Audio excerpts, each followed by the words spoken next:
Take it to the board.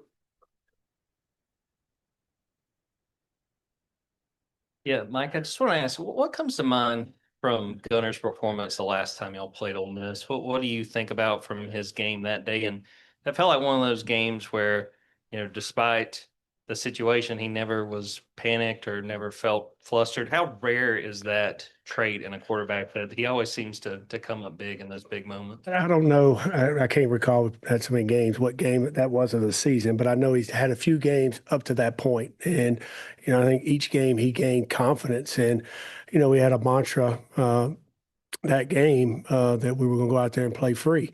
And I thought he went out there and played free. That was, one of the first games that he started to make some plays, extending with his legs, whether it was running for first downs or he had a couple of key scrambles where he was able to find conversions. And then, that happened early in the game. And when you get that confidence, it allows you to continue to play free. But that was the mantra of that game, go out and play free. And he's got a bunch of good teammates around him to make plays for him. But, that game, I think as that game went on, gave him confidence, and it's carried over throughout the rest of the year. And another thing about he does it, whether he has a good play or bad play, Gunnar's kind of the same. He doesn't get rattled or doesn't get too high. He does get emotional sometimes, but he's able to come back down to earth, and I think that's a good trait in a quarterback. Art? Last time we talked to you, there were people chirping about the Georgia offensive coordinator. This is in the preseason. Now you're a finalist again for the Broyles Award. Back in the playoff, the offense getting praised. Is that satisfying to you? No, I've been. It's satisfying to coach a group of kids that we have this year that have come in and gotten better every week. Have worked extremely hard. We carry a lot of offense, and we put a lot on them each week. And they come out the right week and prepare, and then work with a great group of guys on the offensive staff. It's not just me, I'm the one calling the plays, but I don't go lock myself in a room and come up with the plays that we're going to run. It's a collaborative effort from our staff, and they've done an outstanding job. There's guys that have been coordinators in that room, and James Coley and Brandon Streeter. There's guys that have been in the NFL, and Coach John Lilly and Phil Rosher. There's guys I've worked with before, and Coach Searles and Coach Hartley, and there's guys that have sat in the chair being a coordinator, and nobody has an ego in there. Everybody's got a lot of suggestions, but at the end of the day, we decide what we're going to run, and they do a great job coaching it, and the players do a great job executing it. So, that part's, satisfying that I work with a great group of guys and have unbelievable kids to coach, and, we had an outstanding season to this point, but, we got to finish, and that's our mindset right now. Mike, I'll follow up on Jordan's question about Gunnar a little bit. What were your expectations for him coming into the season? And you mentioned a little bit how he's kind of progressed, through the year, but has he accomplished everything from just being the quarterback of the Georgia Bulldog that you wanted to see him, or there's something else he still needs to do? I want him to be Gunnar Stockton. And I think in that sense, that was the main message. Gunnar, I want you to be Gunnar. And you've heard me say this about numerous quarterbacks that I've coached here, whether when I was here before, I'm back now. They've got to be who they are, and you can lead through that way if you're who you are, and the guys are going to respect that. So in that manner, yes. The thing I love about Gunnar, he's constantly improved each week. And again, to Jordan's question, I think that has to do with confidence. I think that has to guys around him are playing really well, and guys are making plays for him. But every rep that you get, obviously had a lot of bank reps being in this system, but every rep you get in game experience is going to help prepare you, whether it's good or bad. And you're going to learn from that. And he has learned from the bad plays that he's had in games and the good ones. And extremely proud of him. Can't say enough about how hard he works and how he prepares. And the thing about him, he wants to win for Georgia. He doesn't want to. He's not trying to win for Gunnar Stockton. I think a lot of the improvement you've seen throughout the year, he was so I don't want to do anything to cost Georgia that he maybe did not play as free as he needed to in some situations, and he's kind of come out of his shell a little bit, and you've able to see more true of what Gunnar Stockton is and who he is as a quarterback, and he knows he's not even close to reaching his ceiling. He can continue to improve, and I know he's got a bad taste in his mouth about our first opportunity in the playoffs last year. I know it was his first start, but he wants to go out and, like our whole football team, and play well in this game and give ourselves a chance to win the ball game. Mike, kind of piggybacking on Mark's question. I mean, you're a Royals finalist for the third time. You've got 2 SEC championship rings as the play caller now.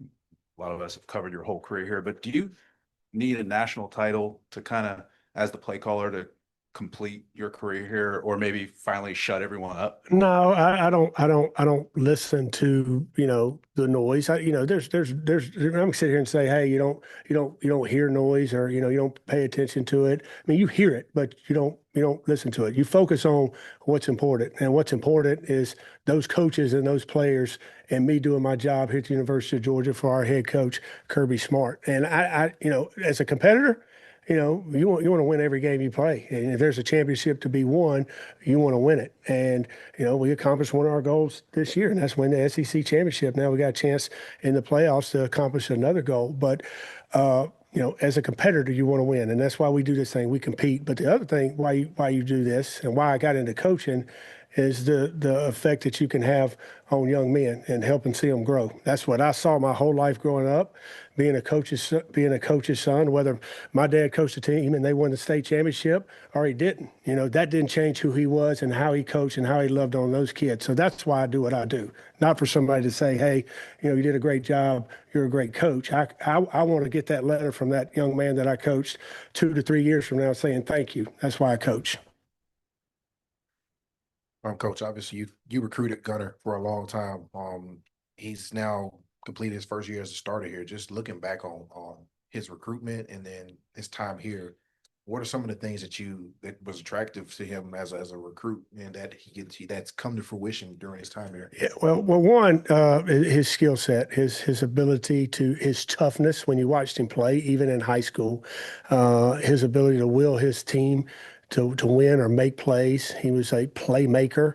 He was a guy that, didn't need the perfect pocket. He didn't, need, AJ Green or certain guys out there. He was going to make plays with whoever he had. And you saw his team in high school rally around him. And he took his team to another level at the quarterback position. So as you're evaluating a quarterback, you see a guy that makes plays. He's got a strong arm, but he makes plays with his legs. And the way the game's evolved, I was looking for guys when I came back and I was recruiting him at South Carolina. I was looking for guys that could extend plays. And, watching his tape, that's what intrigued me. Now, everybody's, I've known Gunnar for a long time, but I haven't known him as well as my family, my dad, when they lived in Raven. I didn't have that attachment until I started recruiting him. But you hear stories about this kid as he grows up, his toughness and how tough he is. And then you see that on the tape. And then when you get to know him, he's an extremely tough individual, mentally and physically.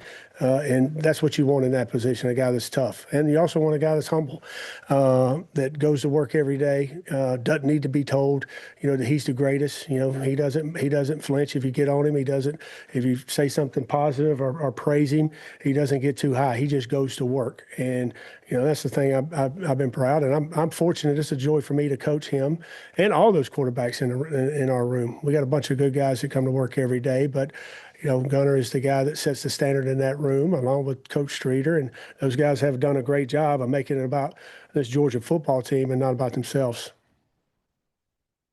Mike, what would it mean if you could get Colby Young back and maybe the bar board? What do they give to your play calling ability? Well, you got two big bodies. I know Ethan's only a freshman, but he was playing for us early in the season and had the terrible injury and the setback. But he's worked extremely hard, to get back and have a chance to possibly play. We're still day to day, but he's a guy that can play both positions, Y and F. He's a guy that can be an inline guy and be able to flex out. So his versatility, number one. He's a very, very smart football player. Even when he was out, he was non-weight bearing, and he was always around. He's always paying attention. And the same thing for Colby is another heartbreaking injury for him. He thought he was done for the year, but he's worked his way back. But he was a big body, right, that was making plays for us on the perimeter, not just 50-50 balls. He was catching the ball, explosive after the catch. He was an extremely physical blocker. I talked about him, I think, in the preseason, maybe the spring, last time I talked to y'all about how he was leading that room. And he continued to do that when he was out.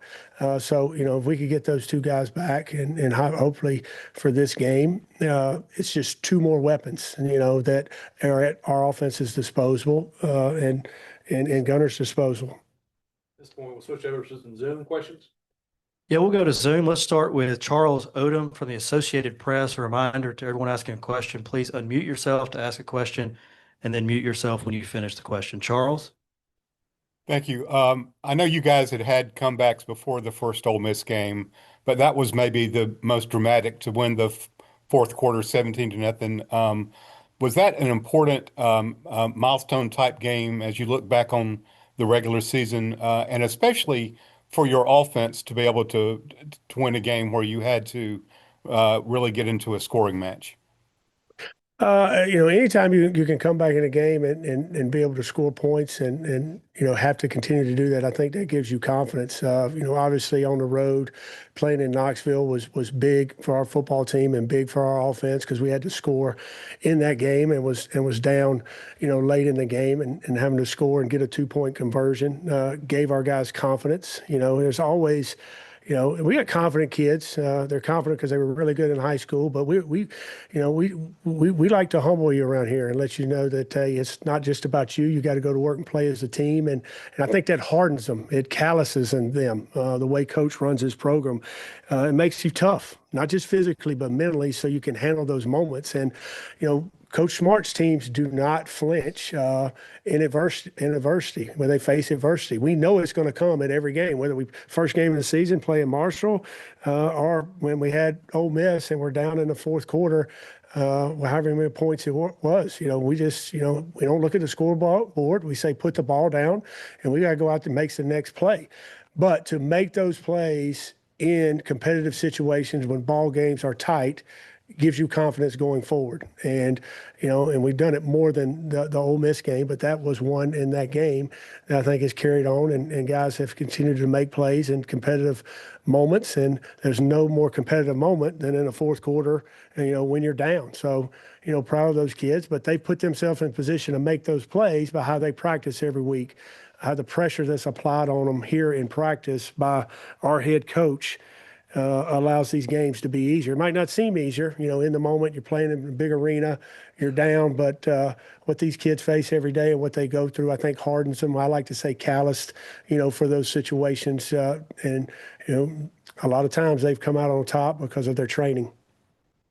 Right up next, we'll go to Jed May. Yeah, Mike, the run game has been a point of emphasis, even dating back to the offseason. What do you remember about kind of establishing that as a point of emphasis, and how have you seen this offense embrace it throughout fall camp and throughout this season so far? Well, I think I said it after the last time I talked, that was going to be the number one emphasis for us offensively. It was the number one emphasis for us defensively. So it's been a point of emphasis since we got back after last year and started talking about moving forward what our identity was going to be. And it was not about words. It was about going to work and making sure we had the right plan offensively to put our guys in position to be able to run the ball. So, when you say, what does that mean? Well, we went back to square one. We went back and talked through every run, our alignment, our steps, our aiming points. We took nothing for granted. And we had every coach back. We had two additions in Coach Lilly and Coach Field, but we took nothing for granted as a staff and said, hey, we're going to run the ball better. And, how you going to run the ball better? You lost 3-4 guys to the NFL. We're going to run the ball better because we're going to make it a priority for this football team. And, that was not just talked about when we got back. It was talked about every single day up until before the first football game, and it's talked about since. And we talk about it, and then we go out there and we live it in how we practice. And they embrace that. If you weren't going to be hard, you weren't going to have a chance to get on the field on offense. And not just our offensive line, our tight ends, man. Early in the year, they weren't getting a lot of catches, but they were playing extremely unselfish and blocking their tails off, not just in the core, but on the perimeter. Our receivers, we were struggling to get the passing game going early, but our receivers were blocking their tails off. And then we'd have our Friday night meetings before the game and, go around and I'm talking, asking kids, what do we need to do to win? And receivers are talking about, I need to block on the perimeter. I need to strain, and those guys bought in. And I can't say enough about those players and their coaches getting their kids to buy in to our vision of what we want to do on offense, and totally unselfish. And I think that goes, to who we talked about earlier, our leader, Gunnar Stockton. He's unselfish. And then as the offense continued to pick up and we gained more confidence and we became, be able to do more than just run the ball and stretch the ball downfield but install more volume in offense, I think it's gave us more confidence and we've become a little bit harder to stop. And then also the +1 in the running game. It's 4 yards here, it's 5 yards here, it's 3 yards here. Gunnar, instead of, throwing the ball away, it's 2nd and 7 or 2nd and 6. It goes from 2nd and 7 to 3rd and 1. Big play in the Ole Miss game is 2nd and 7, and he scrambles out to our bench and he gets it to 3rd and 1. It might have been right before Josh broke the tackle and we got or maybe it was third down and we got to 4th and 1 and we went for it. And Josh McCray got the first down with an unbelievable run. But if it wouldn't have got 4th and 1, Coach Smart wouldn't have let us, go for it right there. But that was just that +1 run has really helped our running game, and especially in the red zone. All right, last question here on Zoom. We'll go to Connor Riley. Connor, you have a question? Yeah, Mike. How have you seen Ryan Puglisi develop and stay engaged and stay with this program despite obviously being behind Gunnar? Well, I couldn't really hear him. Can you repeat it? I'm half deaf. Yeah, sorry about that, Mike. How have you seen Ryan Puglisi develop and stay engaged within this program while backing up Gunnar? Well, again, you don't have no choice but to stay engaged in this program because whether you're a 1, 2, 3, or 4 on the depth chart, you're getting thrown out there in practice. And practice around here, I like to say, they're games. But that is a hard thing to do for the position of quarterback. Every other position, they got a chance to get in the game. They got a chance to play because one guy's not going to play every snap. They get a chance to play special teams. A quarterback, they're probably not going to play unless that guy, goes down with an injury. But I think he had a great role model. And when he came in last year, Carson did a great job of mentoring him and teaching him, and then seeing the backup last year in Gunnar, how he worked and how he prepared. I think Ryan's in that room and he's seeing those guys, how they prepare, how they work, go about their business.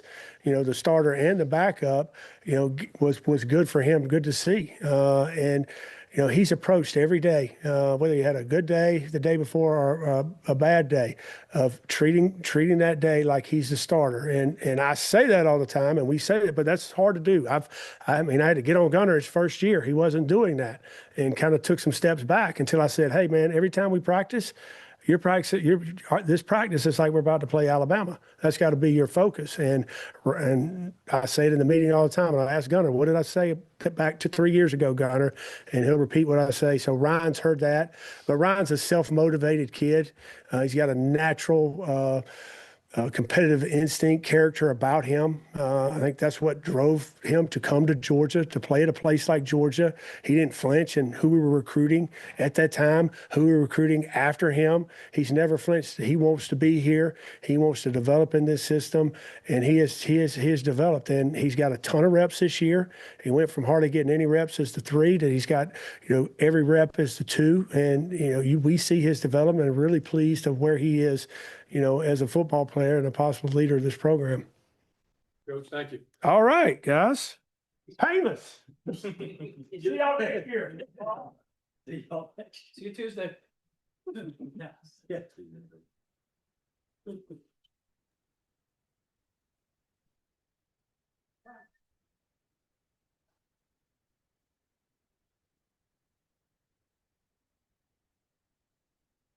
He knew he was almost done and he was running for it. Yes, oh, but I don't think we said that was interesting.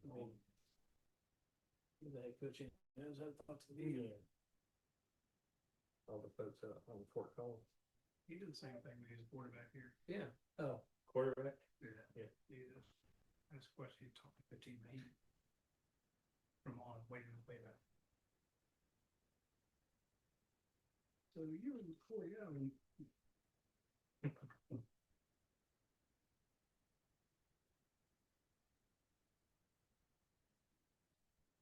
No, obviously, like his dad being a coach makes sense.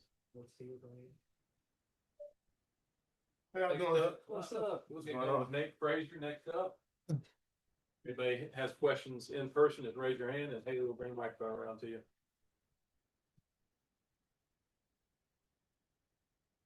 I think you guys are getting ready to go back to New Orleans, playing the Sugar Bowl second year in a row. Is there any kind of motivation for you, given how last year's game played out, to maybe go into this one and try to make it right after how last year's game went? Oh, no, most definitely. Coming off of any game, with a loss, not even just losing the game, just, having motivation throughout the season and having the opportunity and the chance to make the national championship. So this is a game for us that I wouldn't really say, we had to go into the mentality of a game and every other game is another game. But we all know that, it's now win or lose. If you don't win, you go home.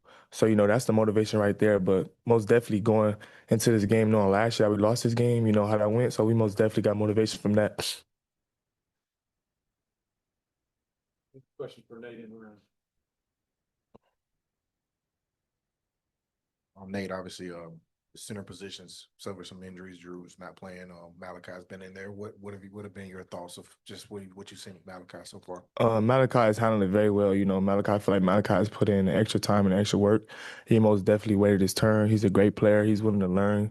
He's willing to be coachable. And on the things that he has done, just go out there mid-season and just play, especially being a center. That's not an easy position to play at all because you got to make all the calls and the checks to help out, blocking assignments and stuff like that. So I feel like he has done a great job and handling it very well.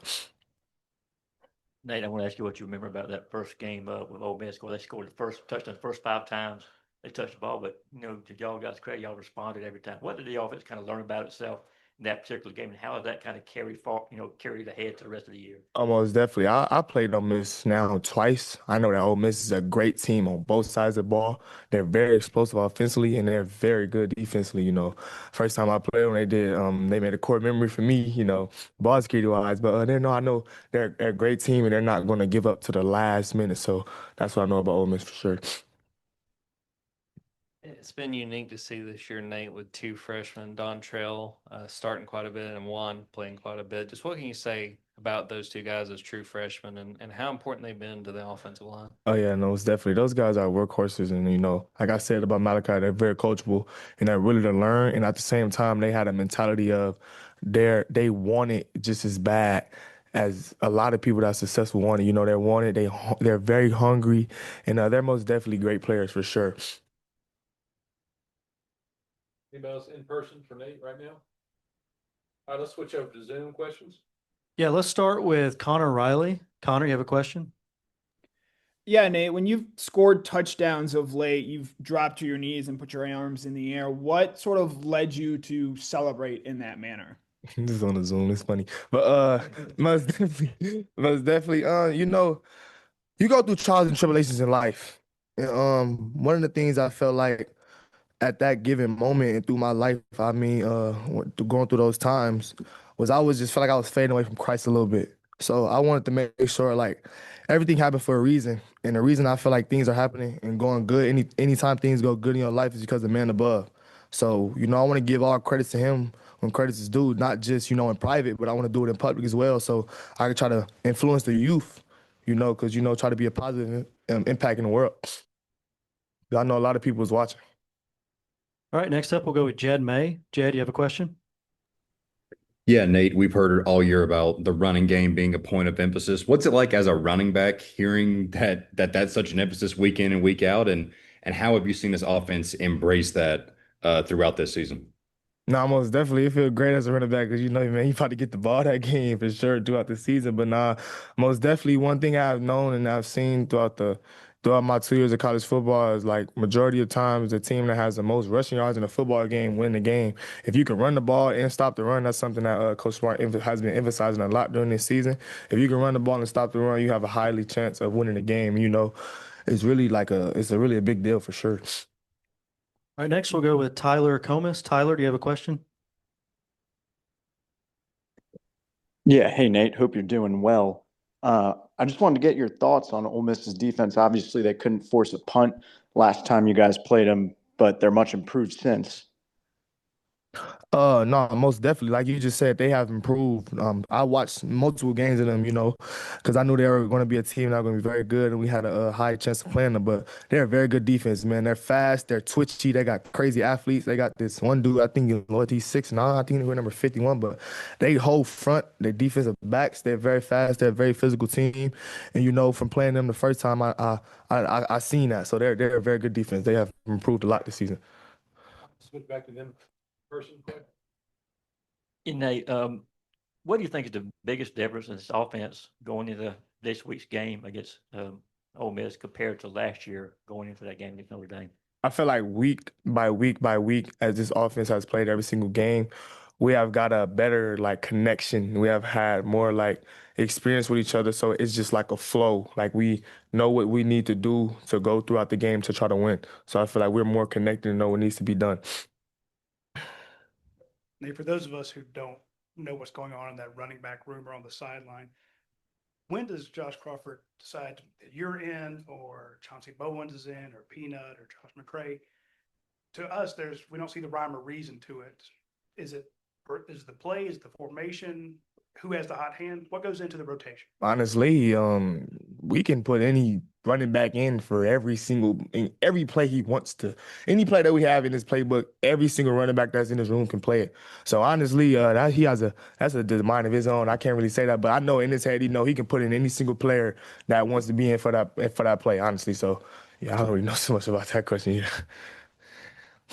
And Coach Bobo was in here. He was talking about Colby and the belief when he got hurt, he's probably done for the year, but obviously he has worked his way back to try to get back for this game. What's that been like as a teammate to see what Colby's done going back to when he first got hurt and to put himself in a position to hopefully try to help you guys? No, most definitely. I know when he got hurt, I talked to him. I made a post because I just seen the things that Kobe has been through for his time being at Georgia and knowing the great person Kobe is and how genuine of a human he is and how great of a brother he is. He's very supportive and he's a person that's not selfish.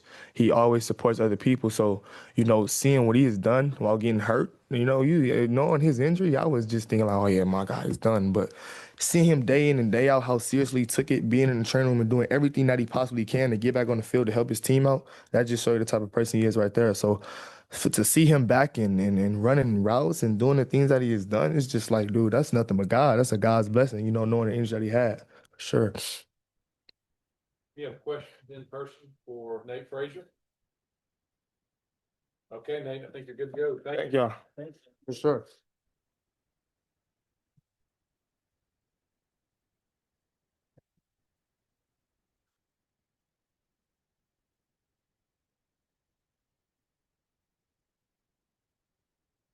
We will go next with Oscar Delp. Please raise your hand and Haley will bring a microphone around to you.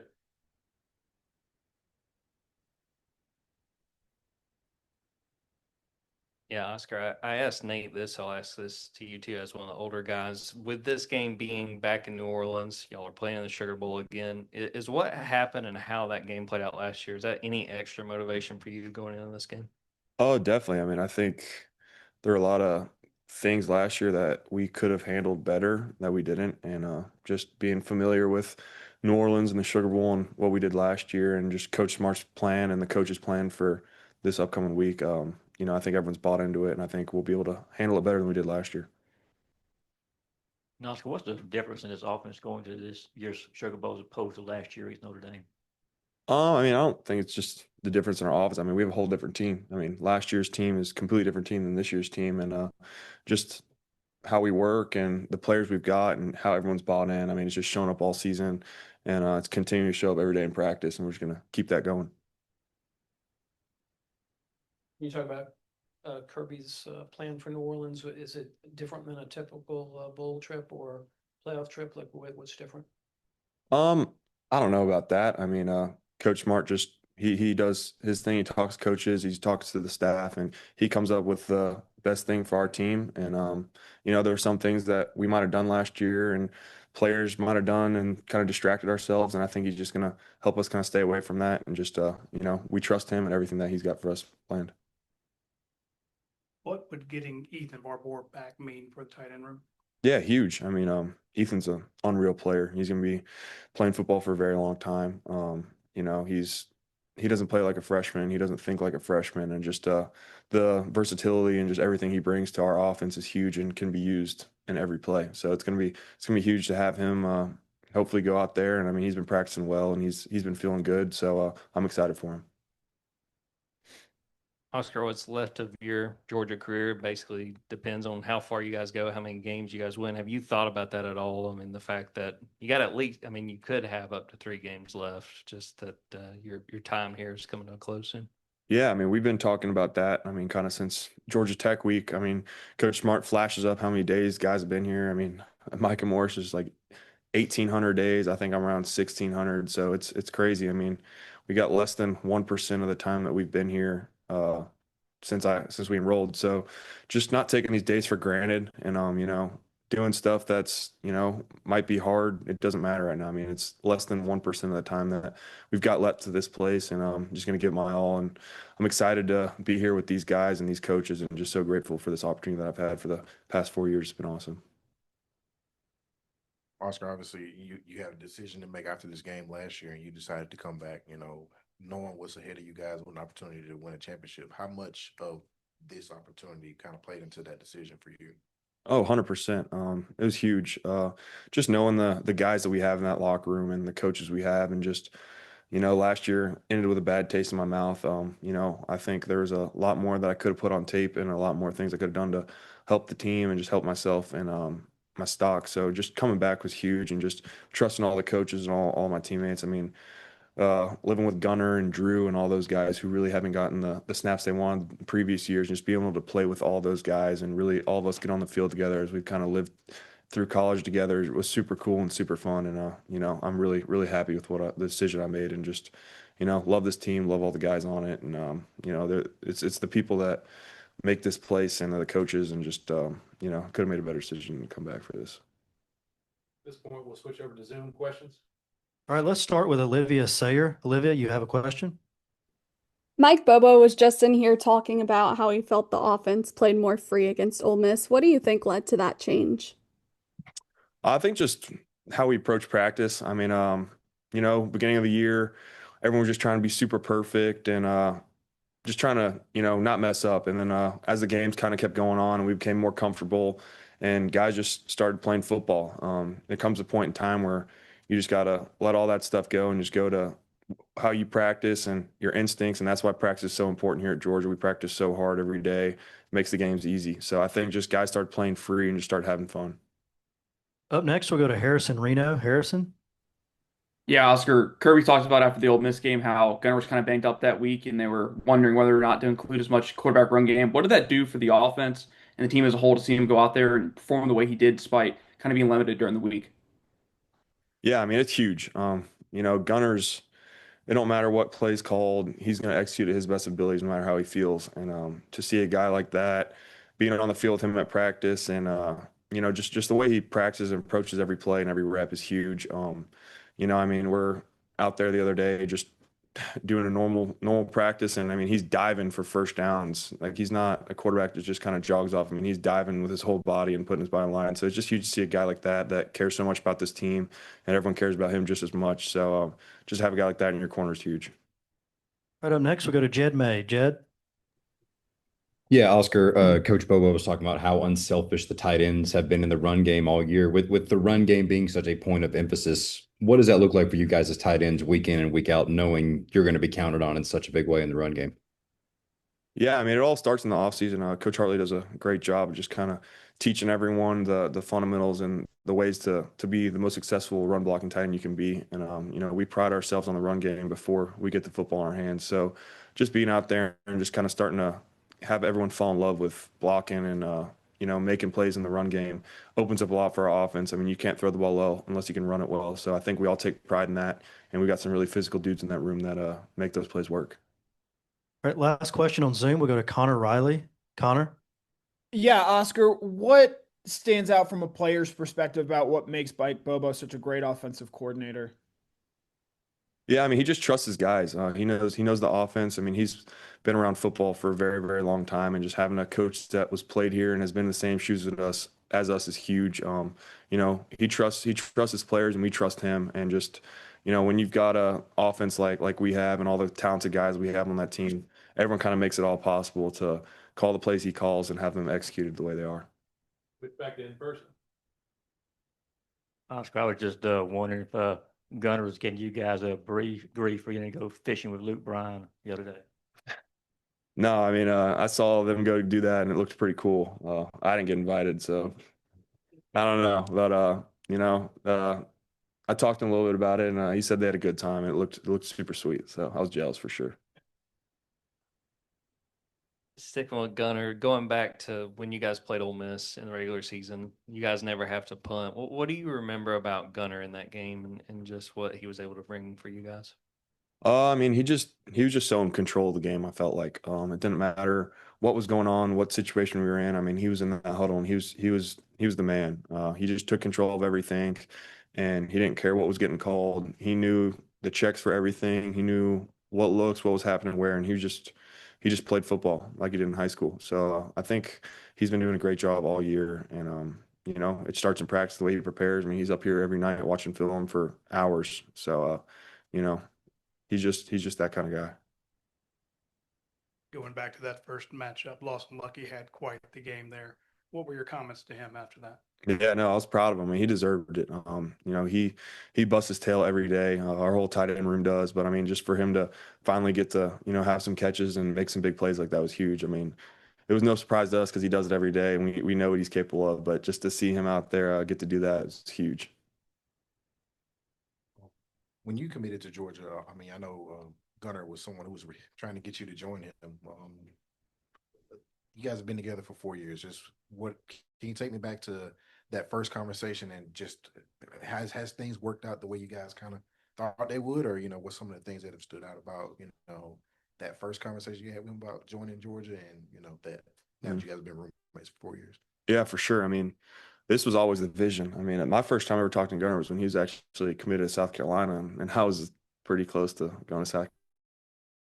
Also, my mom went there, and I was just a big South Carolina fan growing up. So, then all that kind of happened, and he was going here, and I just visited school and fell in love with this place. And, I wouldn't change anything for nothing. And just living with him and being able to go to the all-star games in high school together in camps. I mean, we always talked about it, and now that it's finally come to life and is really in front of our faces, it's awesome. And that's why I came back for this. Didn't want to leave last year and just kind of have a bad taste in my mouth and live with regret. So, just coming back and being able to play with him and all these other seniors that came back was huge. Oscar, thank you. Thank y'all. Thank you.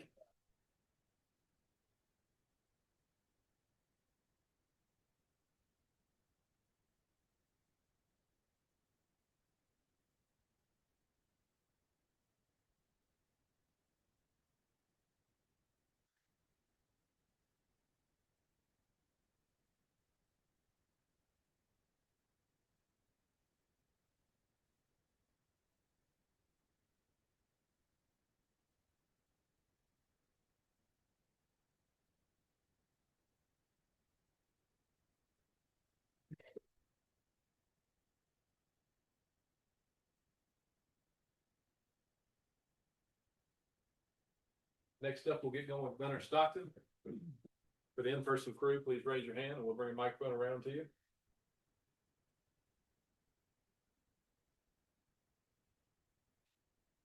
Gunnar, last of course, you're going to the Sugar Bowl with Notre Dame. Get ready to make your first career start. I know you had like a couple of weeks prepared, but still was your first start. This year, you've got 13 more games under your belt. Can you just describe the difference that's made for you coming to this contest and the confidence now that you feel that maybe you did not have this time last year? Yeah, I'd say confidence is the biggest part. That just comes with a bunch of banked reps and games going through a whole season. I'm a lot more confident now than I was last year, and I'm excited to have the opportunity to go play in the Sugar Bowl. That game last year, I mean, that would have been your first loss as a starter since you were in high school. When you're going into that off season, was it easy for you to kind of let that go and turn the page? How did you kind of deal with moving on from that Sugar Bowl loss and then getting ready for the rest of the off season? Yeah, I've had a bad taste in my mouth, to be honest, ever since. I don't know. I don't really handle losses that well. But I know I worked this off season and where I'm at today to set myself up to do good things. Gunnar, you know you're not going to get out there about talking about going fishing with Luke Bryan the other day. How did that kind of come about, and just how cool was that? Oh, that was awesome. My one of my good friends, Kate Brock, he does the DGD Outdoors page, and he texted me and was like, "Hey, you want to go hunting and fishing with Luke Bryan?" He didn't even tell me when or where. I was like, "Heck yeah," you know. But it was an awesome experience. It was great to meet him and just see what he's about. And he's a great guy and a great man, and I was glad to be around him. It was pretty big. I think around 6 pounds. So.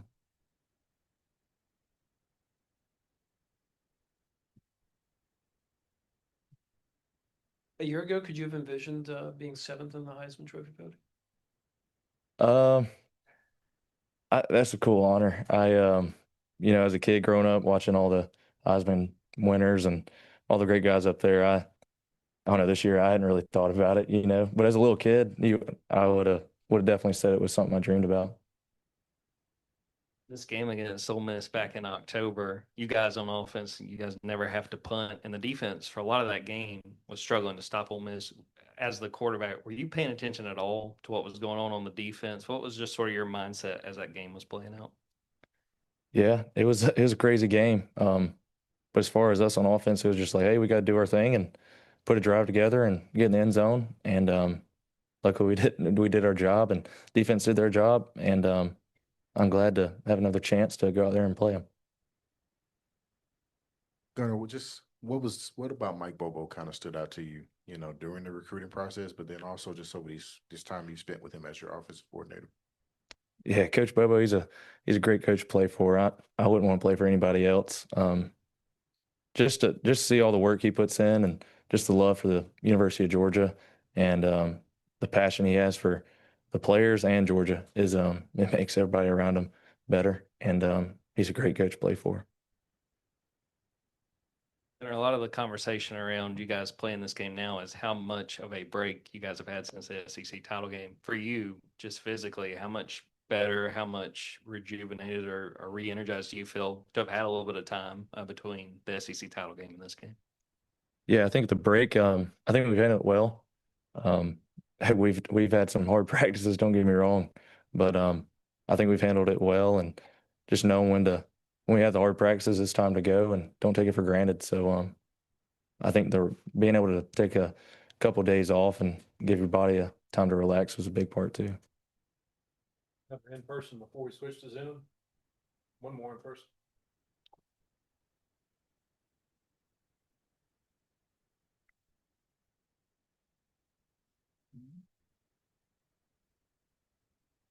Gunnar, I just want to ask you about, potentially having Colby and Ethan Barber back, for this ball game. What would that mean to you as the quarterback, and just this offense as a whole? Yeah, we don't really know right now. I know they're doing everything they can to try to get back for the game, but y'all know when we do at game time. So I hope they're ready to play. But I know they've been putting in enough work to be able to play, and I hope it's that way. Switch over to Zoom questions. All right, we will start with Olivia Sayer. Olivia, do you have a question? Mike Bobo was just in here talking about how he believes he played a lot more free against Ole Miss the first time. What do you think led to that switch? I think it was just a mindset of not really caring what happens and just playing ball, to be honest. Not caring about throwing a pick or, just the little doubts you have as a quarterback. You got to be able to get that out of your mind and just go play ball at the end of the day. All right, next we'll go to Tyler Comas. Tyler, you have a question? Hey, Gunnar, just kind of wanted to get your initial thoughts on facing this Ole Miss defense again and what you've kind of seen on film. Yeah, they're a great defense. It's cool to go back and look at the first game and then the games after us, and just the way they go and play ball. They have a bunch of good players on defense. They got two big guys up front, and just the way they swarm the ball and get after the ball. They do a good job of takeaways and getting the ball with interceptions as well.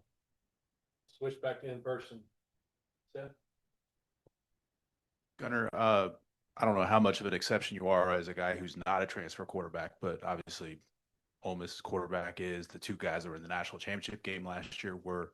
How much do you think continuity has helped you, like not just at a school, but in a system with the same coaches? Is that a big part of it for you? Yeah, I think it's a big part. I mean, as far as the transfer, I mean, everybody has different paths, but for me, I mean, University of Georgia is where I want to be, and I I love it here, and just being able to be in the system for a long time, you know, the ins and outs and what's wrong, and you can be able to fix it. So you kind of have a comfortable feeling with it. Oscar was just in here. We were talking about how you recruited him, as someone he wanted to come play with him in high school. Just what's kind of your thoughts of how that turned out for you guys and having him here and for your senior year to be able to play alongside you as a starter? Yeah, I first met Oscar. It was like 7-on-7 tournament, and in high school, and then we played the All American Bowl together. And but he was my first roommate here in Athens, and we've been roommates ever since. So he's one of my good friends, and I'm glad to go out there and play with him. When did you know that Zachariah Branch would be such a big part of this offense? Whenever we started doing football stuff when we first got here, just seeing him, we were throwing routes or whatever. I remember seeing him after he caught the ball and making a juke move. I'm like, holy cow! Like, how is anybody going to tackle this guy? So, it's a blessing he's on our team, and he's a great teammate. Any more for Gunnar in person? Oscar was talking about you diving forward in practices, not just in games. When you dive head first, what does Mike Bobo say to you after that? He's probably glad I didn't slide, so we got some more yards. But I think sliding, I've done it a couple times in practice if it's like a 2 minute or something, just trying to get the first down. But I think diving does give you a little more yards than sliding because it goes down whenever you start sliding. So that's probably where it is. Time for one more question. Gunnar, if you guys win 3 games, you guys win a national championship. How much do you think about that? Obviously, being a guy that's, growing up watching Georgia football and playing quarterback here, just how much does that mean to you personally? Yeah. Yeah, I mean, it means a lot. I mean, the end goal is definitely to win it all, and that's what a place like Georgia is always. Every year you want to do that, but I mean, I think our team, the best thing we're doing right now is just focus on Ole Miss and just trying to get better each day. Good.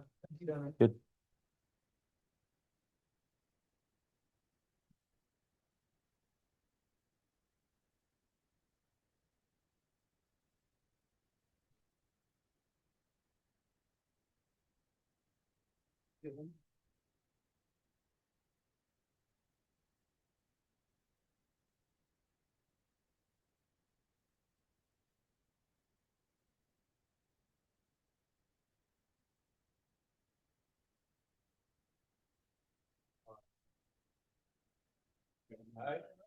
The most patient man tonight, Zachariah Branch. And please raise your hand. We'll bring a microphone around to you.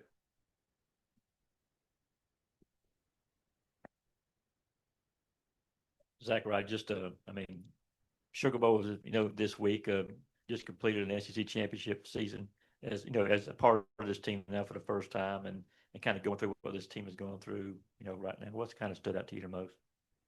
Yeah, I feel like just the resilience of the team. No matter what we face throughout the whole season, everybody always bringing their best foot forward. Got a great coaching staff as well who prepares us every single week, week in and week out. And I feel like we got a group of guys that just trust the coaching staff and trust the culture overall that this program is built on. And I feel like the rest takes care of itself out there on the field. But it's definitely been a blessing to be a part of it. Zachariah, that first game against Ole Miss, you guys never punted. What do you remember about Gunnar in that game? He was in here just a second ago talking about playing free and just going out there and playing ball. But what sticks in your mind with how he played in that game?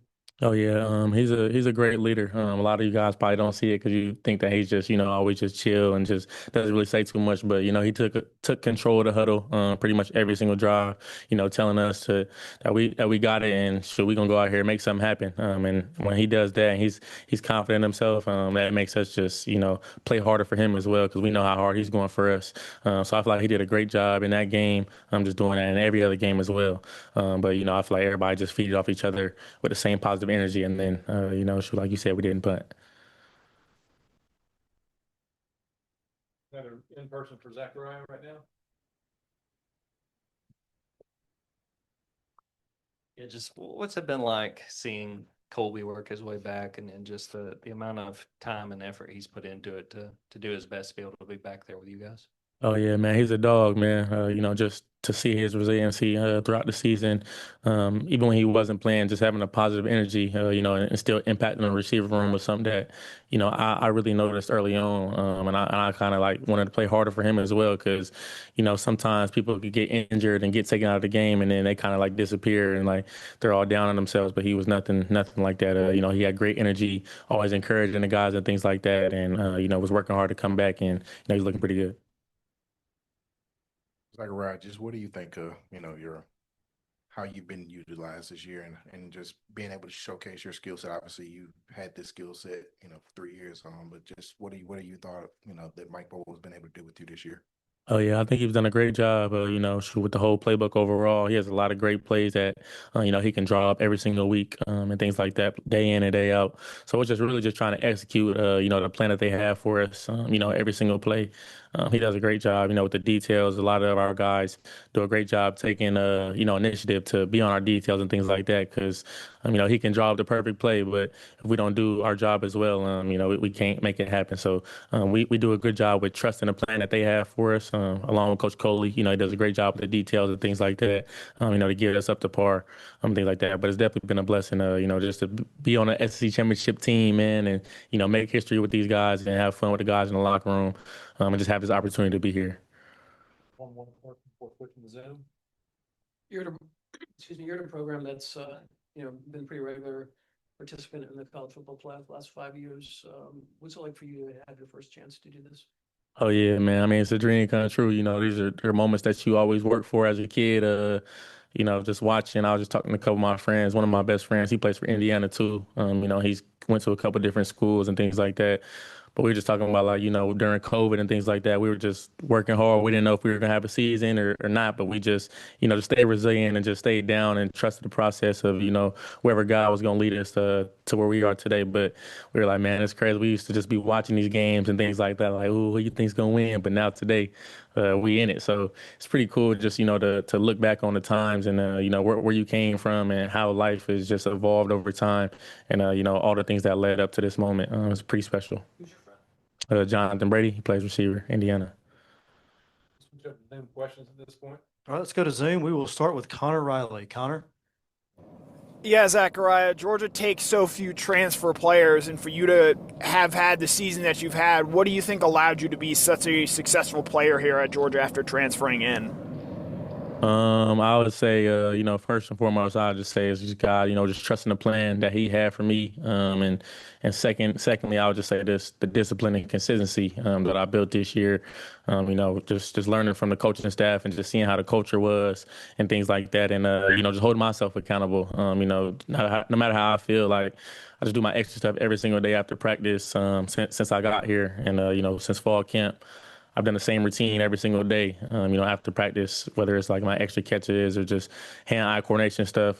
Some days I don't feel like doing it, but, I just know that I want to apply myself to the best of my ability, and whatever happens after that is by the grace of God. So I feel like just the discipline that I've had and built within myself this year to be consistent in certain areas and then just let the rest take over. All right, next we'll go to Harrison Reno. Harrison? Yeah, Zachariah, you talked about in the spring how about you saw Gunnar at this point last year when you were visiting Georgia. How has his play this season kind of compared to your expectations when you transferred to Georgia?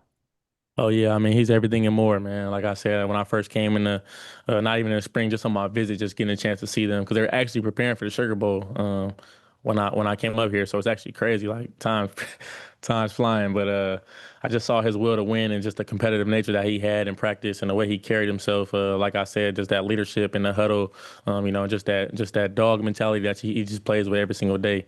And the dudes around him wanted to play harder for him as well. I noticed that immediately. So, that's the same thing that I've been seeing every single day. That's one thing that he is. He's very consistent, in how he is in practice. And then, if he has something that he wants to work on after practice, we'll work on it after practice as well, which is something that that I love about him. It's just not okay. We got through practice. Now we're gonna go to the locker room. We're gonna go home and just get about the next day. Like if it's something that we want to fix and he wants to get better at, and I want to get better at, we got the same mentality. So I feel like we clicked, early on, and then so he just leading us throughout the season. And it's been great. All right, up next on Zoom, let's go to Olivia Sayer. Olivia. What's the biggest growth you've seen from Talon Taylor this season? Oh yeah, Talon, man, he a dog. I ain't gonna lie. I just saw him from the first day. Just his explosiveness, his burst and the way that he catches the ball and just really has elite effort, honestly. This plays where you like, oh yeah, he's tired, but he's still he's still out here running 22 miles per hour every single time. So just his toughness and his mindset overall is something that I've seen grow as well throughout this season. I just try to make sure I get the young guys up to speed and whatever things I learned early on in my career, I try to give them nuggets here and there as well, certain things that I learned. So he's very coachable as well. He doesn't like, some dudes may try to get through one ear and out the other, but he really takes things in and tries to get better in every aspect. So I have a lot of respect for him, and he's going to be a really great player for us and into the future for sure. All right, last question on Zoom, Tyler Thomas. Tyler? Hey, Zachariah, I hope you're doing well. I just kind of wanted to get your initial thoughts on going up against Ole Miss's defense again and how much the film helps from that first game, knowing that they might be a little bit more improved since then. Oh yeah, no, Ole Miss has a really good defense. Got a chance to go against them earlier in the year, but like you said, everybody improves as the year goes on. But it's definitely good to be able to watch it on film and see the things that we could fix and things that worked as well. So, just really honing in on the little details. Whoever we're going against, ready for the challenge. In person, one over here, Eddie.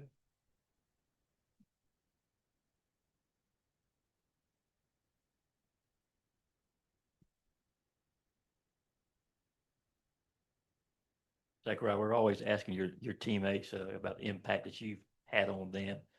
Who on this team has had the biggest impact on you, not just on the football field, but just life in general? Who on this team has had the biggest impact on me? That's a real good question, man. It's a lot of dudes that I can choose from, but honestly, I got to go with a coach, man. I got to go with Javon Wims.